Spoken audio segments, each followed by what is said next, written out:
And like I'm showing you, we're going to softball and lacrosse with Browns.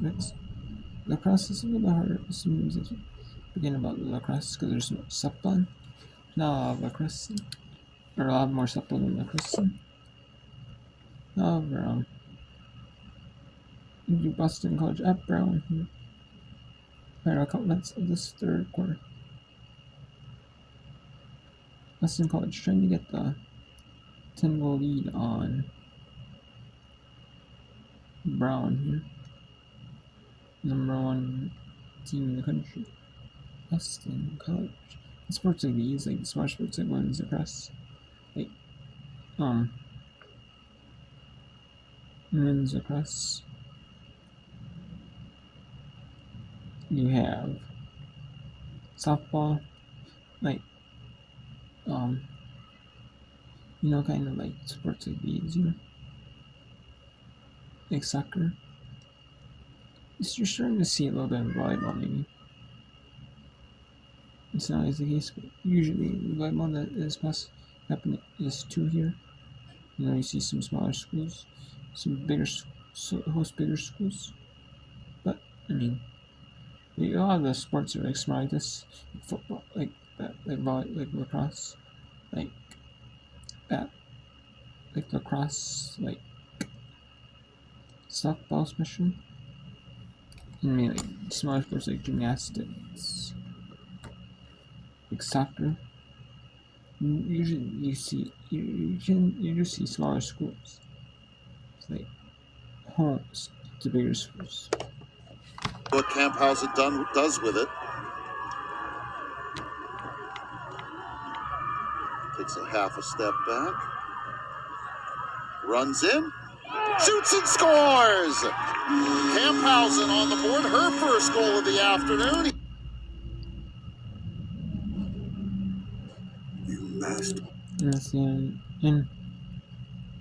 No, is a home run, game-tying home run, as Robert Morris ties up with St. Francis, PA, 4-all.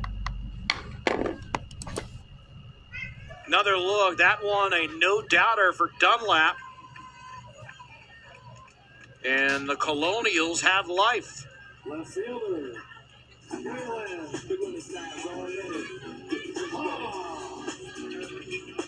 For Sequoia Dunlap, that was her second home run as a Colonial. And now Kaylin Hoff at the dish for RMU in a tie ball game.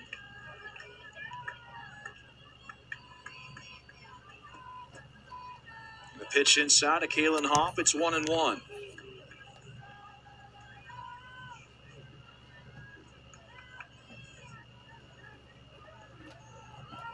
Sun setting in Moon Township. Now behind the dorms over on the left side. 3-0 now. Hoff, if she reaches, would be the go-ahead run. And you got the better hitters in the lineup for RMU coming up as well.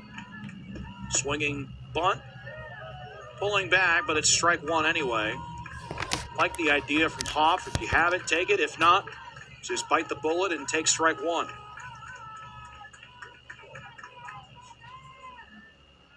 Three-1. Left side, foul. Got some good contact, but was a little late on that one. Full count, 3-2. RMU has tied the game at 4 with a pinch hit home run by Sequoia Dunlap.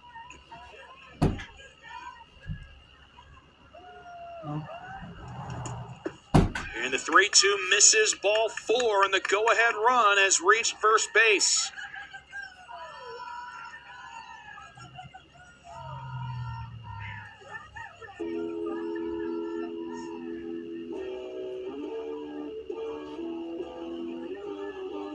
Anna Resnick now the batter. And we know that Hoff could potentially be a threat on the base paths, so we'll see what they do here.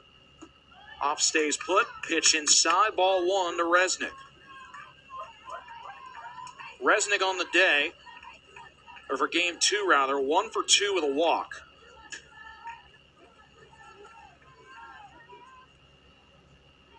For RMU, you came this far, you might as well finish it off in the 7th. Ground ball, left side foul. That's the mentality that Jax Varner and the rest of the RMU Colonials have, I'm sure. And everyone supporting the blue and red, minus if you're in a red and black jersey.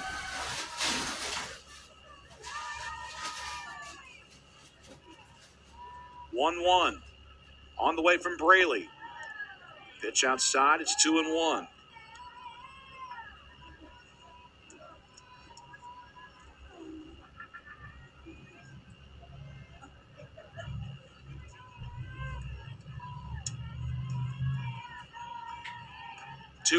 Braley looks at her wristband, delivers.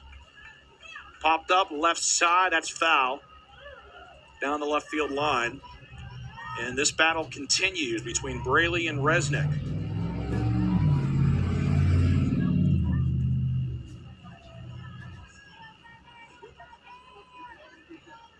2-2 the count.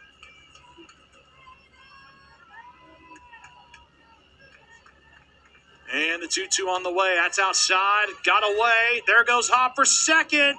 The throw's not going to be in time. And the winning run's in scoring position. Wild pitch sends Hop to second.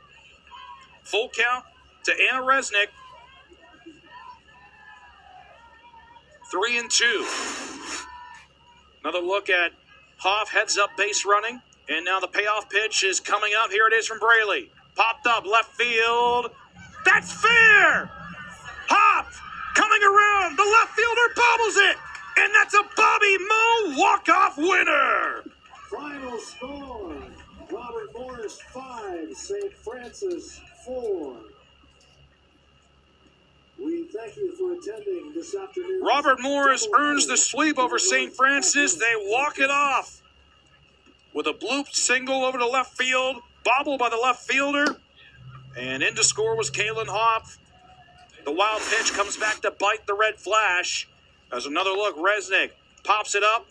It dropped in fair for the single, and the left fielder just could not handle it. That was Zielinski. And wow. And Zielinski. Just bobble on the pit. Would have kept the runner at third. But the RMU Colonials, Robert Morris University Colonials, in Moon Township, Pennsylvania, defeat St. Francis, Pennsylvania Red Flash.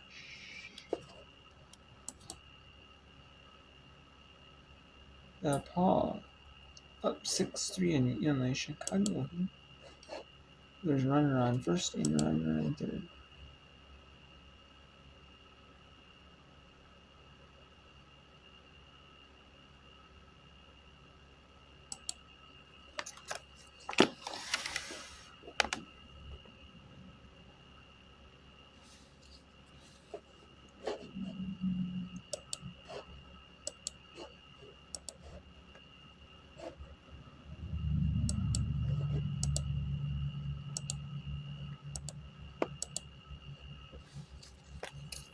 Now let's bring in North Carolina Central. East here. Or do we bring an early conference game? No. I kind of like the 9 conference actually. When they had that, especially when they had that maximum turn leading you from wins. Kind of like that. I kind of like that. I have like midweek non-conference. For like lacrosse. And then like during the week, there's like conference play. I kind of like that for softball, where it could be like midweek could be I like that midweek is non-conference, and then I like that midweek is non-conference, and then like the weekend like Friday, Saturday, Sunday, or Friday, Saturday, or Saturday, Sunday. is conference play. But I know there's some schools that do conference play. Midweek, as well, but I do like the conference play.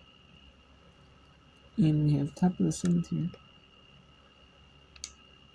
here. And like the Paul.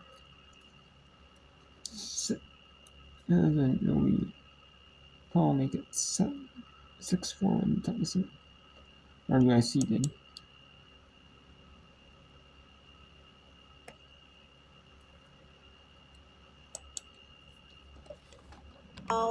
Twelve turnovers that it's just been in a game like this, you need every possession to count.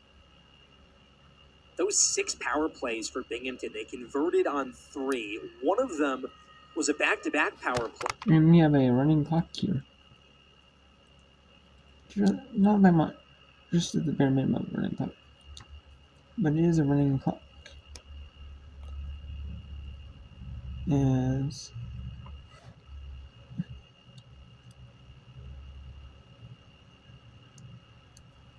As Cornell up 10 on Binghamton. For Cornell and Caitlin Tolley enter the box twice, the team's top defender, and Cassell also wearing 26 on the other side, team's top defender for Binghamton. Going back to talking about the power plays, it is, as a viewer, a spectator, it is pretty cool to see, those uneven situations and those man up, man down, women up, women down situations. Again, that these are things that these teams practice on a regular basis in practice, but to then actually implement them in a game. And what Coach Grapp and Coach Allen have said, things like this, that's where they expose weaknesses. That's what they can learn from. All good things. A lot you can take from this afternoon. 9 days off for Cornell after such a tough 3-game stretch. You come off the loss against Stanford at home, a top 5 team in the country. They came out a little bit sluggish, but when they're playing their best lacrosse, Carrie, they're a very tough team to beat, and it's coming at the right time and entering Ivy League play, and 2 of them that will come up Sunday over the weekend against Dartmouth, and to follow that up, more Ivy League play. They have to do it to begin on the road, and it is not easy to win in Ivy League play away from your home turf. Yeah, it's tough to travel. You're not sleeping in your own bed. You're not eating your own food, things like that. Again, I think with all the threats that Cornell has on this team and the fact, and this is something I was going to mention, just I think what we're seeing now from this Binghamton team is maybe a little bit of fatigue. They don't have the depth necessarily that Cornell does. We've mentioned it before. They're running girls, they're running women in and out of the box, They have depth, they have options, they have lots of fresh legs. Binghamton does go with pretty much a 12, 13, possibly 14 woman rotation, and some of these middies are probably getting pretty gassed. And both these teams in Lacrosse are starting at blocks. Boston College is trying to put the 10 running clock on Brown in this 4th lane this game. And then Binghamton and Cornell. There's already running clock, but there's a stoppage of play.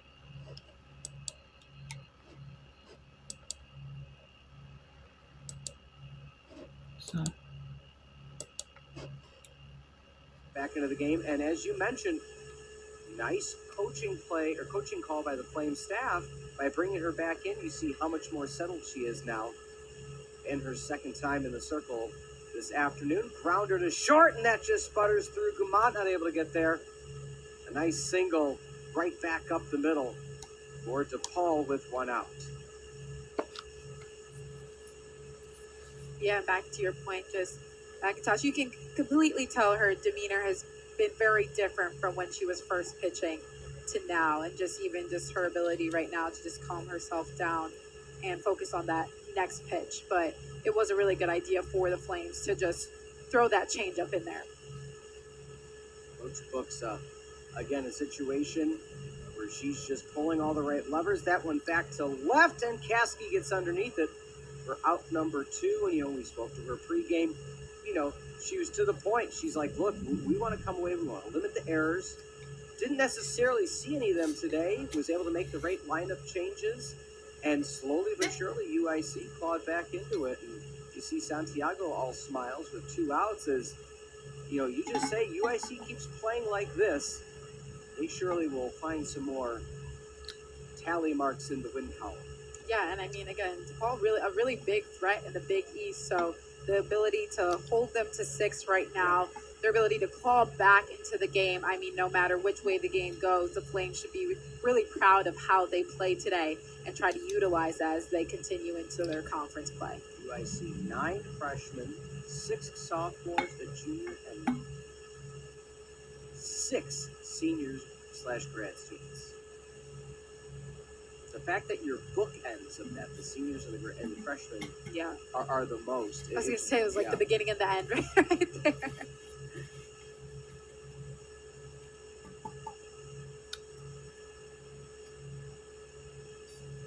The lefty, Addie Talbot, one of the fan favorites. We mentioned that on early in the game. For DePaul, go back and watch any of those telecasts, whether home or away. A lot of fans. It's always, an instance that outswing that legal foul, way out of play, goes toward the beach volleyball courts. Did you ever play beach volleyball? I haven't. Boy, is that a tough sport. I mean, I can't even walk in sand, let alone play a sport. I was always fascinated with Olympic beach volleyball. Because, I mean, you just have to be in such immense shape. Shot back up the middle. And that is first and second there.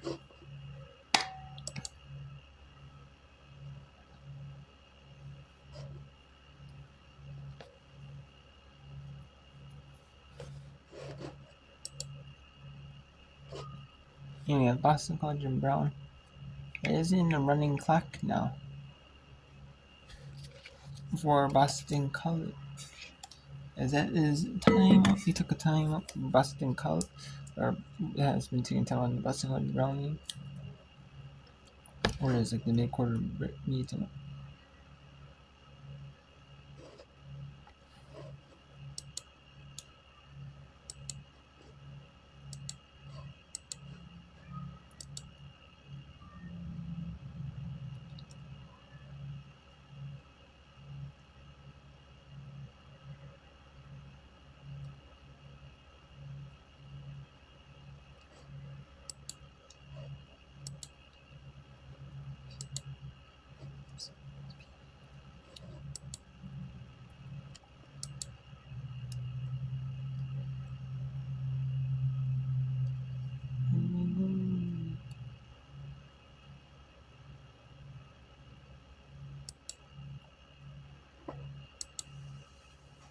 And there's a home run for DePaul.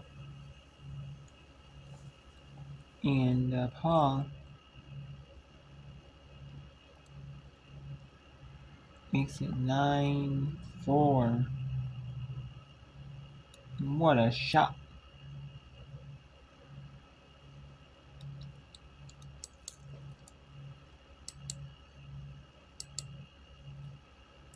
In that one.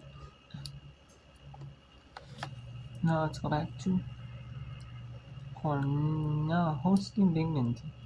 Binghamton does not have as deep of a team as Cornell does, so Cornell can go deep on their bench and not, like right now, and not get tired, not feel any tiredness.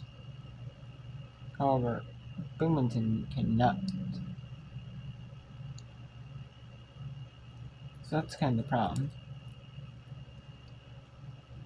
with Cornell. Whereas Binghamton. So Binghamton is 3-5, while Cornell is 5-2. They've already played an Ivy League game. And they played it and won it on the road.